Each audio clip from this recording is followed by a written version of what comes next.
Elon, let's just start right with where John posed the question. I mean, you've spoken often in your career about how important it was for you as a young entrepreneur and innovator to come to America. U.S. is still great with respect to innovation and fostering entrepreneurship. Still great. I think we don't want to be complacent, and we want to say, okay, how can we make it better over time? And I think we want to be cautious about the gradual creep of regulations and bureaucracy. The rules and regulations are immortal. And if we keep making more every year and do not do something about removing them, then eventually we'll be able to do nothing. This is very important, and I think not well appreciated. Yeah, well, I want to talk about that because you've been working with government, you do business with government now. You've expressed strong feelings about government, pro and con, at different times, depending on the circumstances. But when you think through an innovation lens in the broadest sense, what's the right role for government? Like, what is the role? Where should government be a player, and where should it be hands-off? What's ideal in your mind? Sure. A lot of the time, the best thing that government can do is just get out of the way. And so I would say that's the default, probably the best thing to do. Then after that would be ensuring that there are not artificial monopolies. In general, it's like, I think we could consider changing the way we think of things from, say, capitalism versus communism. I apologize for the long answer, but I think this is kind of capitalism versus communism, and think more in terms of feedback loops. So is a given organization, does a given organization, government or commercial, have good feedback loop for the customer, whether it's the people as a whole or whoever the customers are. And if you've got like a duopoly or oligopoly, they're generally going to have a weak response to their customer. And if they're a monopoly, they're going to have the weakest response to the customer. And the reason that government, I think, is often the worst at responding to the customers being the people is that they're a monopoly that can't go bankrupt, or usually cannot go bankrupt. So there's not really a cleansing process for a government short of a catastrophe. So, I mean, if you want to complain about the DMV, what's the alternative? I mean, if you look at, say, how many candy companies are there? Like, Big Candy is like consolidated into like 3 companies or something, and they also own all the dog food and the baby food. So it's like, when's the last time there was some good candy? What's the forcing function for a new candy bar? I haven't seen one in ages. So we got to watch this like consolidation that ends up resulting in lower responsiveness to the end customer. And like I said, it's like, you can think of like, in the limit, government is simply the largest corporation. Yeah. So there's some people, I think it's a false dichotomy to look at government and sort of industry as separate. Government is simply a corporation in the limit. It is the ultimate corporation with a monopoly. But then as you get closer to, like I said, a monopoly, as the feedback loop gets weaker and less responsive to the customer, that's where you have something which does not maximize the happiness of the people, which should be our objective overall. It's government's responsibility to establish the rules of the game and then ensure that those rules are properly enforced. Like sort of like the referees on the field, and it's like football or something. Then you got the rules, and you got the referees. You got to make sure the rules are the right rules, and the referees are enforcing the rules. I think that's an important role for government to ensure that the rules are correct and that the incentives are what we actually want them to be for, like I said, the long-term maximum happiness of the people into the future.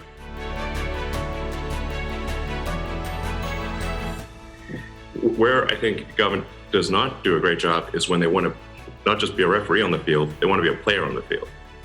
This does not end up in a good situation. You have an unpriced externality such as the CO2 capacity of the oceans and atmosphere. So then, if that is not priced in effectively, then you can get behavior in industry behavior that we think is arguably not good for the environment or not good for the future of the planet. Most of the time, provided pricing is correct, you will see correct behavior from private industry. So, that's like one example where if we effectively price carbon, we'll see the right behavior, and then the government does not need to try to pick technology winners and losers. They can simply incent the outcome. I think it's incredibly important that government focus on incenting the outcome, not the path. Well, I think there's innovation, but then there's also just our CEOs in corporate America focus enough on product improvement? I think the answer is no.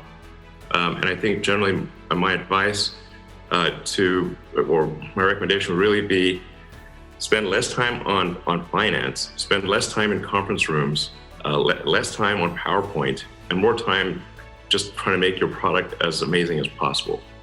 I don't know. I just earnestly would recommend to anyone listening that just spend less time in meeting rooms, less time on PowerPoint presentations, less time on a spreadsheet, and more time on the factory floor, more time with customers. And obviously a lot of people out there are already doing that, but I would just urge people to say like, hey, step back a second and say, is your product as awesome as it could be? Probably not. What could you do to make it great? And if you like think about innovation, like maybe it has to be like breakthrough innovation. I don't think it necessarily has to be breakthrough innovation. It's just like make your product better. This is the thing that really matters. Is that kind of product mindset that the kind you described, is that learnable? Is it teachable, or is there an innate element that somebody has to have to really to do it well? I think it is learnable. I mean, step number one would be try. and have you tried? And have you tried hard? And if you haven't tried hard, try hard. I think it is learnable. It's not some mysterious thing. It's just basically just be like an absolute perfectionist about the product that you make, the service that's provided. Seek negative feedback from all quarters. From customers, from people who aren't customers, like, hey, okay, what can we make this? How can we make this better? And I think it's absolutely learnable. And just if you find yourself spending a lot of time in getting presentations and reviewing spreadsheets, you're barking up the wrong tree. That's the effect, not the cause. So just get out there on the factory floor. Get out there in the stores, talk to customers, think about what would you love to have. Oh, and sometimes I think, and I've had this conversation at Tesla a few times, where it's like we're trying to think, okay, at times like we don't love this product, but we think others will love it. That's not really how it works. If you don't love it, don't expect others will either. On your own journey in this way, what are the biggest mistakes you've made that you've learned from? Well, if I had to list all the mistakes, this would be a very long call. Well, I mean, some of the things I mentioned just before, it's like where I was recommending that people spend less time in a conference room, less time getting presentations and spreadsheets, and that like generally that's like when I have spent too much time in a conference room, that's generally when things have gone awry. And when I go and spend time on the factory floor, or really using the cars, thinking about the rockets, it's like that's where things have gone better. Well, there's a lot of talented people at SpaceX and Tesla, and I think the morale is good. I for sure respect them greatly, and it's an honor to work with them. So it's like nobody bleeds for the prince in the palace. Get out there on the front line and show them that you care and that you're not just in some plush office somewhere. Let's talk quickly about Tesla. Both Tesla and SpaceX are scaling up.